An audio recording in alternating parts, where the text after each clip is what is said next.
हाय दोस्तों, success education अड्डा में आप लोगों का स्वागत है। मैं प्रवीण कुमार आप लोगों को केमिस्ट्री पढ़ाने आया हूं। क्लास 12 का चैप्टर 1 से मैं शुरुआत कर रहा हूं। चैप्टर 1 का नाम है ठोस अवस्था सॉलिड स्टेट। ठोस अवस्था सॉलिड स्टेट। आज हम पढ़ाएंगे पहले रसायन विज्ञान होता क्या है, रसायन विज्ञान का इतिहास क्या है। तो आज हम डालेंगे हेडिंग रसायन विज्ञान का इतिहास। कहा जाता है रसायन विज्ञान की उत्पत्ति जो हुई थी मिस्र देश से हुई थी। मिस्र देश से हुई थी। मिस्र देश में काहिरा एक स्थान है जहां की मिट्टी जो थी काली थी, काली मिट्टी थी, वहां से हुआ था। काली मिट्टी से हुई थी। काहिरा स्थान था मिस्र देश में। उस मिस्र के जो लोग थे वो रंग, साबुन और कांच बनाने के रासायनिक गुण को जानते थे। कांच बनाने के रासायनिक गुण को जानते थे।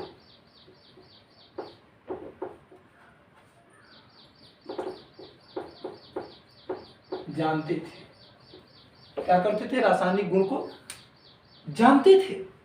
इसीलिए मिस्र को प्राचीन में ही क्या कहा जाता था? केमिया। केमिया से आया था हमारा केमी शब्द, जिसका अर्थ होता है काली मिट्टी। काली मिट्टी। और इसी केमी शब्द से हमारी केमिस्ट्री की उत्पत्ति हुई थी।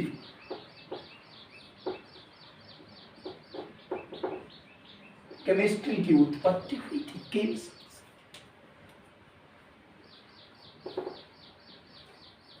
एक वैज्ञानिक थे,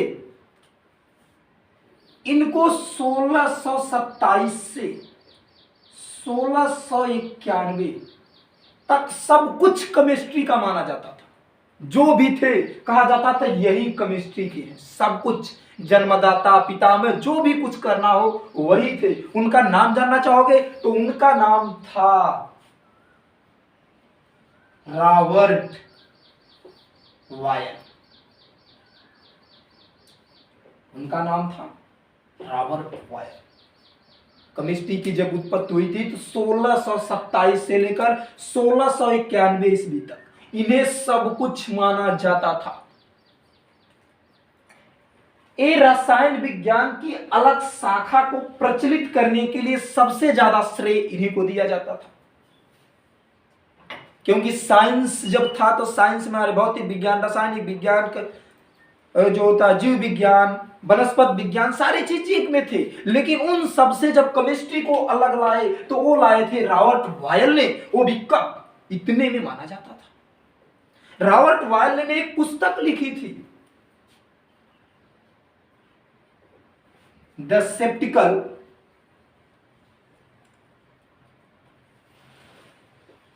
केमिस्ट। इन्होंने एक पुस्तक लिखी थी द सेप्टिकल केमिस्ट। इसमें इन्होंने बताया था, क्या बताया था? तत्वों के रासायनिक विश्लेषण के बारे में बताया था। तत्वों के रासायनिक विश्लेषण, तत्वों के रासायनिक विश्लेषण और यौगिक और मिश्रण में भेद बताया था, अंतर बताया था। The sceptical chemist, the sceptical chemist के रचयिता कौन है? Robert Boyle. अब आता क्वेश्चन, कि रसायन विज्ञान की शाखा को अलग करने वाले श्रेय किस वैज्ञानिक को दिया जाता है? Robert boil. सर्वप्रथम केमिस्ट्री के जन्मदाता किसे माना जाता था? तो रॉबर्ट बॉयल को माना जाता था, वो भी इतने की ईस्वी में 1627 से 1691। इसके बाद आए सिद्धांतों को, विकसित सिद्धांतों को, विभिन्न खोजों के महत्वों के सिद्धांतों को विकास करने के लिए एक वैज्ञानिक आए थे, उनका नाम था जे, क्या नाम था? जे वर्जीलियस। इनका नाम आया जे वर्जीलियस। जे वर्जीलियस को विभिन्न खोजों के महत्वपूर्ण सिद्धांतों का विकास देने के, विभिन्न खोजों के महत्वपूर्ण सिद्धांतों का विकास करने का श्रेय पितामह जे वर्जीलियस को माना जाता था। क्योंकि जब रॉबर्ट बॉयल थे उस समय ये सब कुछ थे, लेकिन हर सिद्धांत को ये दे नहीं पाए। जैसे हम पढ़ते हैं जीव विज्ञान, जब हम जीव विज्ञान पढ़ते हैं तो जीव विज्ञान की उत्पत्ति, जिसको कहा जाता सर्वप्रथम नाम लेमार्क और ट्रेविरेनस नामक दो वैज्ञानिकों ने दिया था। लेकिन जब अगर इनके जन्मदाता की बात आ जाती थी तो वो अरस्तु कहा जाता था। उसी तरह ये जो थे ये बेचारे लाए, लेकिन इसका विकास नहीं कर पाए। विकास कौन किया? जे वर्जीलियस ने। इसीलिए जे वर्जीलियस को उस समय के प्राचीन काल के जन्मदाता मान दिया गया। ऐसा श्रेय इनको दिया गया, जन्मदाता इसको माना। लेकिन अगर आपसे पूछ दिया जाए कि आधुनिक युग में, किस युग में? आधुनिक युग में रसायन विज्ञान के जन्मदाता कौन है? आधुनिक युग में रसायन विज्ञान के जन्मदाता, आधुनिक युग में, आधुनिक युग में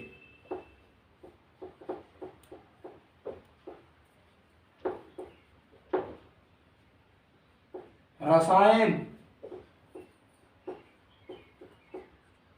विज्ञान के जन्मदाता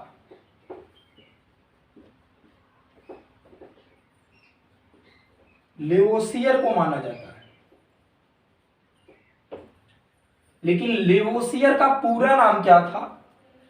एंटिनो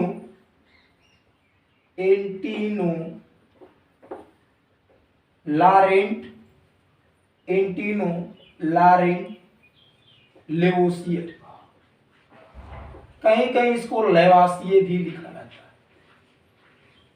तब आधुनिक युग में केमिस्ट्री के जन्मदाता एंटिनो लॉरेंट लेवोसियर है। हम सिर्फ लेवोसियर जानते हैं, लेकिन लेवोसियर का पूरा नाम अगर पूछा जाए तो क्या नाम है? एंटिनो लॉरेंट लेवोसियर। एंटिनो लॉरेंट लेवोसियर है। तो हमने कुछ नहीं बताया, थोड़ा सा इसके इतिहास के बारे में बताया। क्योंकि रसायन विज्ञान जो मिस्र देश से आया, मिस्र देश के लोग साबुन और कांच बनाने के रासायनिक गुण को जानते थे। इसीलिए मिस्र देश को पहले केमिया कहा गया था। क्या कहा गया था? केमिया। और इस केमिया से ही केमी शब्द निकला, और केमी का मतलब होता था काली मिट्टी, और केमी शब्द से हमारी क्या निकल गई? केमिस्ट्री। क्या निकाला गया? केमिस्ट्री। तो इसको अलग, केमिस्ट्री को अलग करने के लिए एक वैज्ञानिक आए, किसको, क्या नाम था? Robert Boyle. रॉबर्ट बॉयल ने केमिस्ट्री की शाखा को अलग किया था। इन्होंने एक पुस्तक लिखी थी, the sceptical chemist. The sceptical chemist. इसमें इन्होंने बताया था तत्वों के रासायनिक विश्लेषण। इन्होंने इसमें बताया था कि तत्वों के रासायनिक विश्लेषण, यौगिक और मिश्रण में भेद बताया था। उसके बाद इसका पूरा विकास नहीं कर पाने के कारण सिद्धांतों, विभिन्न खोजों के महत्वपूर्ण सिद्धांतों को, विभिन्न खोजों के महत्वपूर्ण सिद्धांतों का श्रेय माना गया जे वर्जीलियस को। इसीलिए जे वर्जीलियस को क्या कहा गया? जन्मदाता कह दिया गया। लेकिन यह भी पूरा प्रचलित महत्वपूर्ण नॉलेज नहीं दिए गए, इसलिए आधुनिक युग में जो आए वैज्ञानिक, आधुनिक युग में रसायन विज्ञान के जन्मदाता लेवोसियर को माना गया। अब आता है लेवोसियर का पूरा नाम क्या होता है, एंटिनो लॉरेंट लेवोसियर। ये हमारा क्या था, रसायन विज्ञान का इतिहास। अब हम आते हैं धीरे धीरे अपने टॉपिक पर। अब जानते हैं कि रसायन विज्ञान होता क्या है। अगर आपसे पूछ दिया जाए रसायन विज्ञान की परिभाषा क्या होती है, तो आप क्या बताओगे? क्योंकि जब आप रसायन विज्ञान पढ़ना शुरू करते हो तो आपसे टॉपिक से क्वेश्चन लोग कम पूछते हैं। पहले बताएंगे कि रसायन विज्ञान आया कहां से, किस देश से आया, उस देश में उस जगह का नाम क्या था, इसलिए हमने इन सबको बताया। उसके बाद पूछते हैं कि रसायन विज्ञान होता क्या है। तो रसायन विज्ञान की परिभाषा हम बताते हैं, उसमें एक वर्ड आएगा पदार्थ। आप लोग घबराएंगे नहीं, हम पदार्थ जैसे रसायन विज्ञान की परिभाषा को बता देंगे वैसे पदार्थ के बारे में जिक्र करेंगे, क्योंकि पदार्थ से ही हमारा चैप्टर शुरू हो जाएगा, सॉलिड स्टेट। ठीक है, तो हम जानते हैं रसायन विज्ञान की परिभाषा। आज हम रसायन विज्ञान की परिभाषा को रटाएंगे नहीं, सिखाएंगे, बताएंगे कि परिभाषा बताया कैसे जाता है।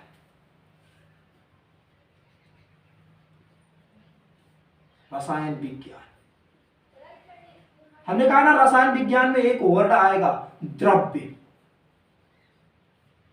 इसी को बोलते हैं पदार्थ। अगर आपके पास कोई चीज है तो उसको जानोगे ये बना कैसे है, ये बना कैसे, बनने की क्रिया को हम कहते हैं संगठन। ठीक है, अगर जैसे मेरे पास मार्कर है तो हम जानेंगे मार्कर बना कैसे है, किस किस चीज से बना है, तो क्या हो गया, हमारा संगठन हो गया। इसके बाद आती इसकी संरचना, इसकी आकृति कैसी है, ये किस शेप का है। फिर उसके बाद पढ़ेंगे उपयोग, इसका उपयोग कहां किया जाता है, इसका प्रॉपर्टी क्या है,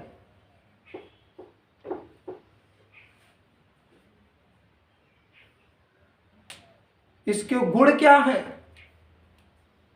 और परिवर्तन, इसको परिवर्तित कैसे करते हैं। यही चीज हमें जानना है कि कोई द्रव्य है तो उस द्रव्य की संगठन क्या है। मान लो ये हमारा मार्कर है, ये द्रव्य है, तो ये संगठन इसका कैसा है, ये मिलकर कैसे बना है, इसकी संरचना क्या है, इसके उपयोग क्या है, इसके गुण क्या है, इसके परिवर्तन क्या है। इन सब के बारे में अध्ययन करना ही हमारा रसायन विज्ञान कहलाता है। तो परिभाषा हम कैसे बनाएंगे, ये कहां से लिया गया, विज्ञान की शाखा है ना, हमने कहा था विज्ञान की शाखा है। तो विज्ञान की वह शाखा, विज्ञान की वह शाखा जिसके अंतर्गत किसी द्रव्य के, ये द्रव्य है, पदार्थ के, जिसके अंतर्गत किसी द्रव्य के, पदार्थ के संगठन, संरचना, उपयोग, गुण और उसके परिवर्तनों का अध्ययन किया जाए, उसके परिवर्तनों का अध्ययन किया जाए, क्या कहलाता है, रसायन विज्ञान कहलाता है। क्या कहलाता है, रसायन विज्ञान कहलाता है। फिर से पढ़ते हैं रसायन विज्ञान क्या होता है। रसायन विज्ञान विज्ञान की वह शाखा है, किसी भी विज्ञान की क्या है, शाखा है। क्या है, शाखा है। रसायन विज्ञान विज्ञान की वह शाखा है जिसके अंतर्गत द्रव्य या पदार्थ के संगठन, संरचना, उपयोग, गुण और उसके परिवर्तनों का अध्ययन किया जाए, रसायन विज्ञान कहलाता है। लिखना चाहे तो आप लिख सकते हो, रसायन विज्ञान विज्ञान की वह शाखा है जिसके अंतर्गत किसी पदार्थ के संगठन, संरचना, उपयोग, गुण और उसके परिवर्तनों का अध्ययन किया जाए, रसायन विज्ञान कहलाता है। अब आता हमारा द्रव्य। हम द्रव्य जानते हैं क्या होता है, बहुत सिंपल चीज है। द्रव्य क्या है दोस्तों, हमारी क्लास अगर आप लोग पढ़ रहे हो तो आप कॉपी और पेन लेकर बैठे, जिससे इसकी परिभाषा आप लोग लिख सके, मैं बहुत स्लो पढ़ा रहा हूं, इसीलिए हमने एक बार और रसायन विज्ञान की परिभाषा को बता दे रहे हैं कि रसायन विज्ञान विज्ञान की वह शाखा है, रसायन विज्ञान विज्ञान की वह शाखा है जिसके अंतर्गत किसी पदार्थ के संगठन, संरचना, उपयोग, गुण, परिवर्तन का अध्ययन किया जाए, रसायन विज्ञान कहलाता है। अब हम जानते हैं कि द्रव्य क्या होता है। इस संसार में कोई भी वस्तु जिसमें क्या क्या रहो, जो स्थान घेरे, क्या घेरे, स्थान घेरे, जिसका द्रव्यमान हो, द्रव्यमान हो, जिसे हम महसूस कर सके,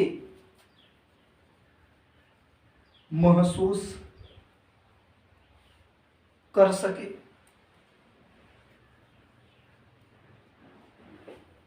जिसमें जड़त्व का गुण हो,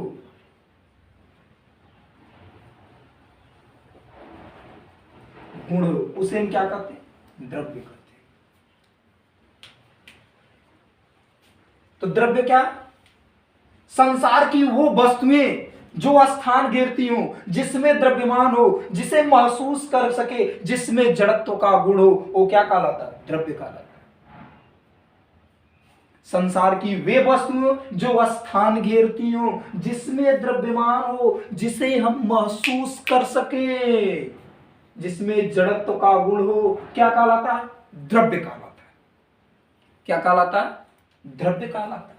ठीक है, नहीं समझ में, द्रव्य क्या होता है सुनिए, जो स्थान घेरे, जिसमें द्रव्यमान हो, जिसे महसूस कर सके, जिसमें जड़त्व का गुण हो, उसको हम क्या कहते हैं, द्रव्य कहते हैं।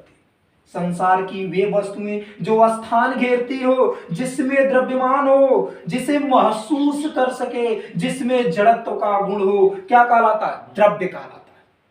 अब हमसे एक क्वेश्चन कहा गया था, अच्छा सर द्रव्य, हवा क्या है, द्रव्य। हमने कहा द्रव्य है क्योंकि हम हवा को महसूस करते हैं, द्रव्य। हवा स्थान घेरती है। लोगों ने कहा सर हवा स्थान कैसे घेरती है, हमने कहा सही बात है, आपको कैसे बताएं, हवा स्थान कैसे करती है। हमने कहा सिलेंडर ले लो अपना, या ना समझ में कहोगे उसमें गैस भरी रहती है, चलो हम हवा से, हमने गुब्बारा लिया, गुब्बारा में मैंने क्या भर दिया, हवा भर। तो वह स्थान, गुब्बारे की जो एरिया थी उसमें वह स्थान घेरा कि नहीं घेरा, घेर लिया। उससे ज्यादा स्थान वो घेर पाई, नहीं घेर पाई, उतने ही स्थान को घेरी जितना बड़ा गुब्बारा फूल गया, स्थान को घेर।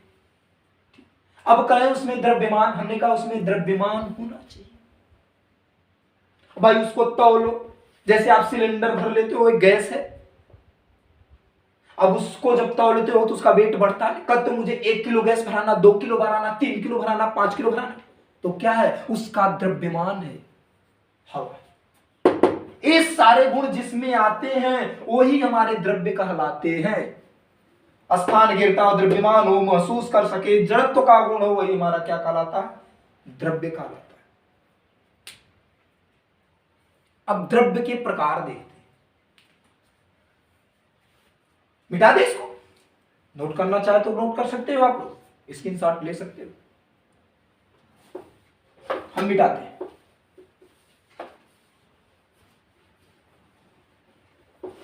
अब हम जानते हैं द्रव्य के प्रकार। बहने के हिसाब से जो द्रव्य होता है दो प्रकार का होता है, बहने के हिसाब से।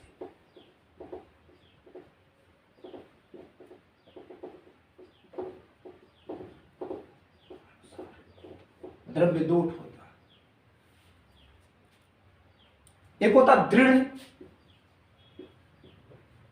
रिजिड जिसको कहा जाता है, एक होता तरल, फ्लूइड, तरल। खैर आप लोग 11th में इस तरल को बहुत डीपली पढ़े होंगे, जहां जहां यूज आएगा हम उसको पढ़ाते जाएंगे, आपको पूरा बताते जाएंगे। आपको ऐसा नहीं लगेगा कि आपने 11th में नहीं पढ़ा तो आपको नहीं आएगा, फिर भी समझ में आएगा, मेरी गारंटी। तो पढ़ने के हिसाब से जो हमारा द्रव्य होता है वो 2 प्रकार में बांट दिया गया था। नंबर 1 दृढ़ में, दूसरा होता है तरल में। अब दृढ़ सिर्फ ठोस अवस्था होती है, क्या होती है? ठोस। दृढ़ जो होता है केवल ठोसों में होता है। अब बहना जो होता है इस दो प्रकार में आ गया, ये होता है द्रव भी और गैस भी। द्रव भी और गैस भी, जिसमें हमें सिर्फ इसके बारे में पढ़ना है। ये हम बहने के अनुसार बताए द्रव्य के प्रकार, दृढ़ और तरल। लेकिन द्रव्य की अवस्थाएं आज हम जानते हैं कि द्रव्य की कुल कितनी अवस्थाएं होती हैं। आप लोग बता सकते हो? आधे लोग कहेंगे सर 3 होती है, कुछ लोग कहेंगे सर 5 होती है। सच में ना, मैं देखो कितना बताता हूं। द्रव्य की अवस्थाएं,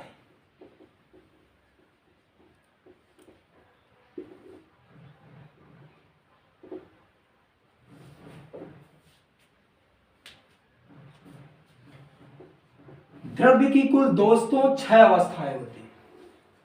कितनी होती है? 6 अवस्थाएं। पहला होता है ठोस,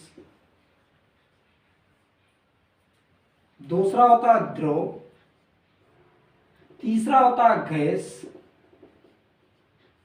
चौथा होता है प्लाज्मा, पांचवा होता है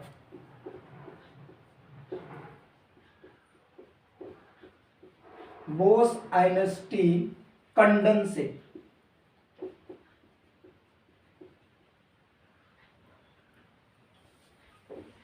कंडेंसेट ये आप लोग 5 जानते हो, लेकिन मैंने कहा 6 बताऊंगा। ठोस, द्रव, gas, plasma, Bose Einstein condensate. 6वां मैं बता के जाऊंगा फार्मी आनिक कंडेंसेट। कंडेंसेट 6वां होता है फार्मी आनिक कंडेंसेट, जिसमें मुख्य 3 अवस्थाएं हमारी पढ़ी जाती हैं। इन तीनों में हम पहले चैप्टर में पढ़ेंगे सिर्फ एक के बारे में, ठोस। अब हमारा टॉपिक पे धीरे धीरे हम अपने आ रहे हैं। द्रव्य की कुल कितनी अवस्थाएं होती है? हमने कहा दोस्त 6 होती है। पहला होता है ठोस, दूसरा होता है द्रव, तीसरा होता है गैस, चौथा होता है प्लाज्मा, पांचवा होता है बोस आइंस्टीन कंडेंसेट, 6वां होता है फार्मी आनिक कंडेंसेट। अगर पूछ दिया जाए मुख्य अवस्थाएं, मुख्य अवस्थाएं तो दोस्त हमारी 3 ही होती हैं। वो क्या होती हैं? ठोस, द्रव, गैस। ठोस, द्रव, गैस। इन तीनों में हम पहले चैप्टर में सिर्फ पढ़ेंगे ठोस। सिर्फ किसके बारे में? ठोस क्या, सॉलिड के बारे में पढ़ेंगे। तो आज हम शुरू करते हैं सॉलिड, ठोस। ठोस क्या होता है? अगर आप लोग नहीं लिख पाए हैं तो वीडियो को बैक करके आप लोग लिख सकते हैं। अगर आप लोग कॉपी और पेन लेकर बैठेंगे तो आपको लगेगा कि मैं आपको जस्ट सामने पढ़ा रहा हूं। हम पढ़ेंगे ठोस। अच्छा, आप लोग बताएं ठोस क्या होता है? आदिक जिसका आकार है आकृति निश्चित हो ठोस कर बात हम बताए। ठोस, ठोस को पढ़ने से पहले थोड़े से हमारा आता है अवयवी कण। ये क्या होता है? अवयवी कण क्या होता है? द्रव्य, हमने बताया था द्रव्य क्या होता है? द्रव्य जिन कणों से मिलकर बना होता है। क्या? द्रव्य जिन कणों से मिलकर बना होता है उसे हम कहते हैं अवयवीय कण। क्या कहते हैं? अवयवी कण। द्रव्य जिन कणों से मिलकर बना होता है उसको हम कहते हैं अवयवीय कण। द्रव्य जिन कणों से मिलकर बना होता है उसको हम कहते हैं अवयवीय कण। तो जान गए? तब हम ठोस की परिभाषा बस इतना जानते हैं। अवयवीय कण किसे कहते हैं? द्रव्य, या कहीं कहीं आपके बुक में लिखा रहता है कि ठोस जिन कणों से मिलकर बना होता है उसे हम कहते हैं अवयवीय कण। तब ठोस की परिभाषा हम जानते हैं। अवयवी कण देखो दोस्त हमारे हैं ये सब क्या है, हमारे अवयवी कण है। इन अवयवी कणों के बीच में ये जो इसको हम कहते हैं, इनके बीच में जो आकर्षण बल होता है वो बहुत ही प्रबल होता है, जिसको बोलते हैं अंतरा आणविक बल।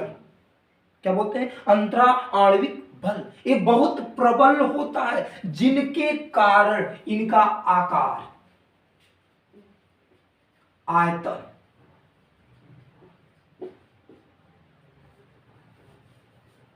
दोनों क्या हो जाते हैं? निश्चित हो जाते हैं। जिनके कारण इनका आकार और आयतन क्या हो जाता है? निश्चित हो जाते हैं। अच्छा आप ही बताइए, जब इनको ज्यादा दूरी प्रबल से बांधा होगा, ये भाग पाएगा? ये यहां से यहां विस्थापित नहीं हो पाएगा। और जब ये विस्थापित होता तो इसका आकार चेंज होता, इसका आकार चेंज होता। तो जिसका आकार, अब ये क्या, इनके बीच में आकर्षण बल, उस आकर्षण बल को क्या कहते हैं? अंतरा आणविक बल। तो ऐसे करोगे, ठोस के अवयवी कणों के बीच, अभी हम परिभाषा नहीं बताते, अभी परिभाषा बताएंगे। ठोस के अवयवी कणों के बीच आकर्षण बल का मान ज्यादा होता है, जिसके कारण उसका आकार, आयतन क्या होता है? निश्चित होता है। अगर आपसे पूछ दिया जाए कि ठोसों का आकार और आयतन निश्चित क्यों होता है, तो आप कहोगे ठोस के अवयवी कणों के बीच, ठोस के अवयवी कणों के बीच लगने वाले आकर्षण बल का मान ज्यादा होता है, जिसके कारण वो स्थानांतरित गत, अभी मैं बताऊंगा, जिसके कारण ये अपने स्थान को चेंज नहीं कर पाते, इसमें स्थानांतरित गति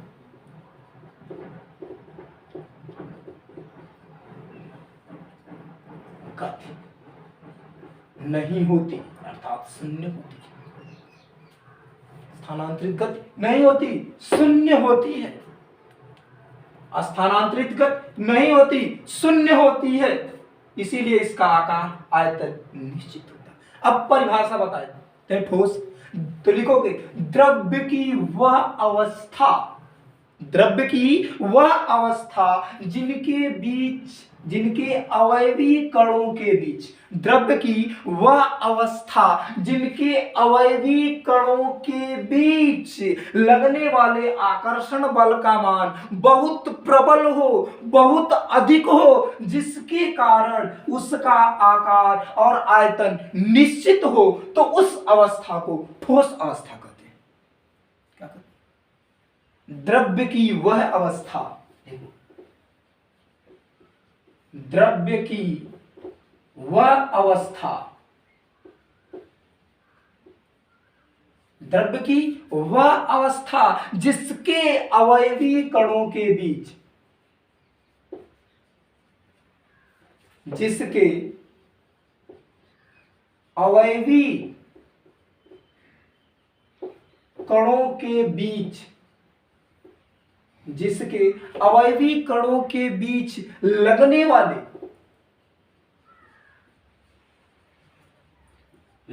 वाले आकर्षण,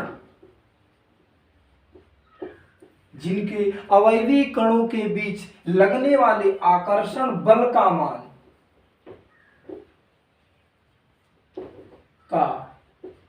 मान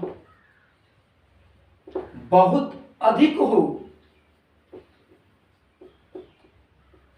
बहुत अधिक हो, जिसके कारण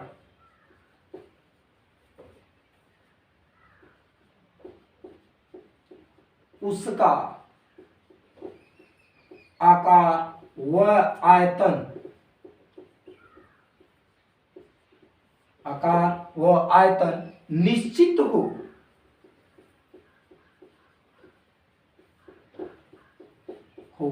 ठोस अवस्था कहलाता है। ठोस अवस्था कहलाता,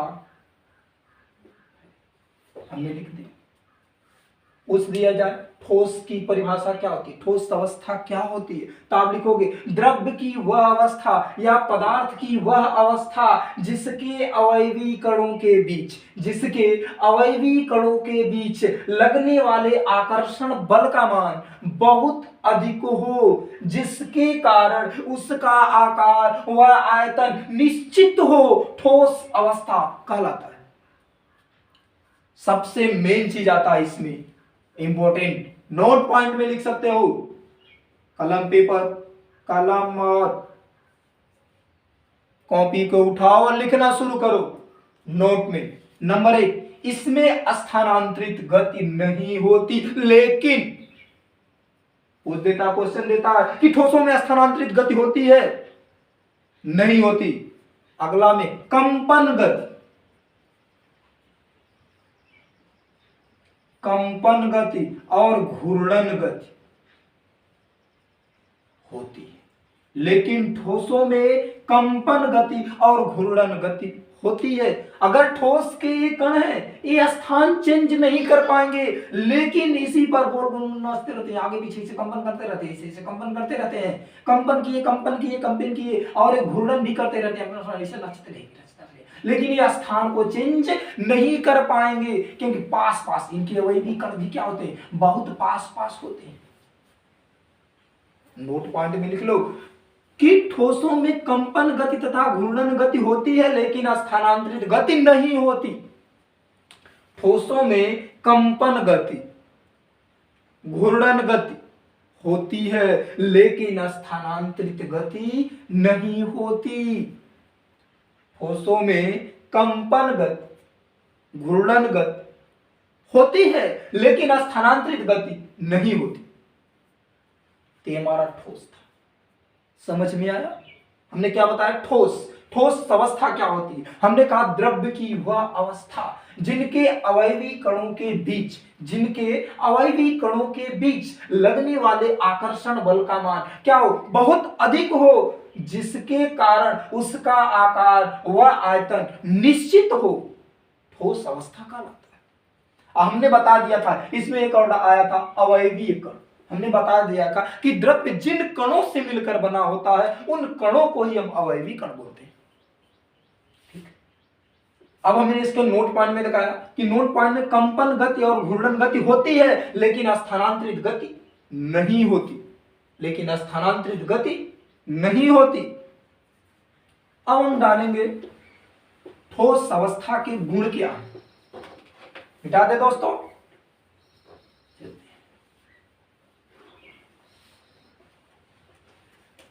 चाहे इसको गुण के पहले एक चीज हम जानते हैं, खैर वो गुण में ही लिख सकते हो, ऊर्जा। ऊर्जा क्या होता है? अगर ध्यान से देखना, अगर इनके अवयवी कणों के बीच ऊर्जा ज्यादा है, अगर आपके पास एनर्जी ज्यादा है, तो आप बांध के आपको कोई रोक नहीं सकता, रख नहीं सकता, आप तोड़ के निकल जाओगे, क्योंकि आपके पास क्या है, ऊर्जा ज्यादा है। अगर इनके अवयवी कणों के पास ऊर्जा ज्यादा है तो इनके बीच जो आकर्षण बल लग रहा है वो कम हो जाएगा। जैसे ही आकर्षण बल कम होगा वो तो ठोस अवस्था से वो द्रव अवस्था की ओर लगेगा। ठोस अवस्था से किस अवस्था की ओर जाने लगेगा, द्रव अवस्था की ओर। क्या ठोस अवस्था, पहला गुण क्या होता है, अगर लिखना चाहो कि ठोस के आयतन और आकृति निश्चित होती है, ठोस की आयतन और आकृति निश्चित होती है। इनके बीच लगने वाले क्या होता है, इनके बीच लगने वाले क्या स्थान, जो हमारी वो आकर्षण बल होता है वो बहुत प्रबल होता है। अगला लिख सकते हो, यदि अवयवी करो या तो ऐसे कर दो, यदि ठोस के टेम्परेचर को बढ़ाते जाएं तो वह द्रव अवस्था में बदल जाता है। क्योंकि टेम्परेचर बढ़ेगा तो ऊर्जा बढ़ेगी, टेम्परेचर बढ़ा ऊर्जा बढ़ी, टेम्परेचर बढ़ा ऊर्जा बढ़ी। जब टेम्परेचर बढ़ता जाएगा तो ऊर्जा बढ़ती जाएगी, और जैसे ऊर्जा का मान बढ़ेगा दोस्तों, उनके बीच आकर्षण बल का मान क्या होने लगेगा, कम होने लगेगा। उनके बीच आकर्षण बल का मान क्या होने लगेगा, कम होने लगेगा।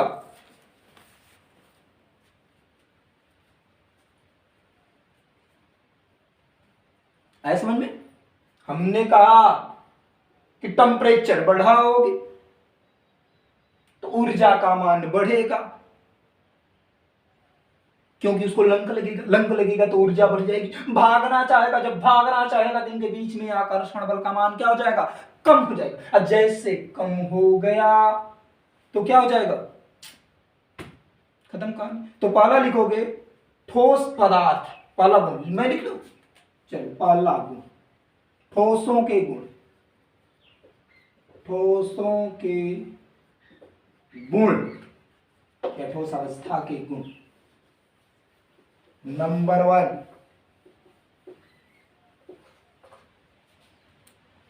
ठोस पदार्थ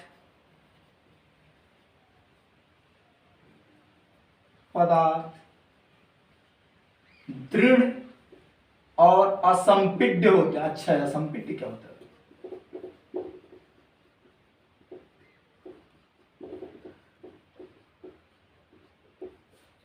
ठोस पदार्थ दृढ़ और असंपिड्य। दृढ़ मतलब दृढ़ होते हैं, दम मजबूत होते हैं। असंपिड्य मतलब जिसको दबाया न जा सके। अगर लकड़ी हो, दबाओ इसको, दबा, वो एक्चुअल में कोई दृढ़ पिंड होता ही नहीं है, कोई असंपिड्य होता ही नहीं है। होता है लेकिन हम ठोस को मानते हैं। देखो दबाया, मैंने मार्कर को दबाया, दबा नहीं दबा। तो ठोस पदार्थ क्या होते हैं, दृढ़ और असंपिड्य होते हैं। इनका आकार, द्रव्यमान तथा आयतन निश्चित होता है। नंबर 2, इनका आकार, आयतन व द्रव्यमान निश्चित होता है,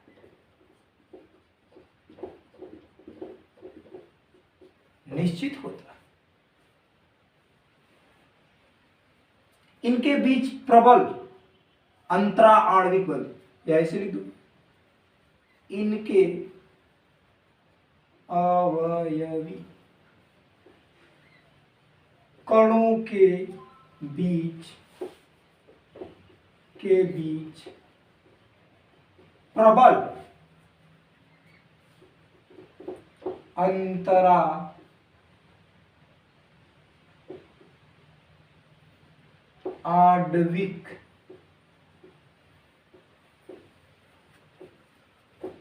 आणविक बल होता। चौथा, गर्म करने पर ठोस पदार्थ, गर्म करने पर ठोस पदार्थ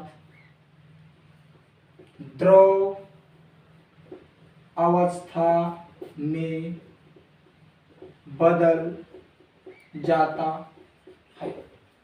ठीक है, ठोस पदार्थ दृढ़ तथा असंपिड्य होते हैं। हमने कहा असंपिड्य जिसको दबाया नहीं जाए, जिसमें कंप्रेस ना हो, जो दबे ना, वो संपिड्य होता है।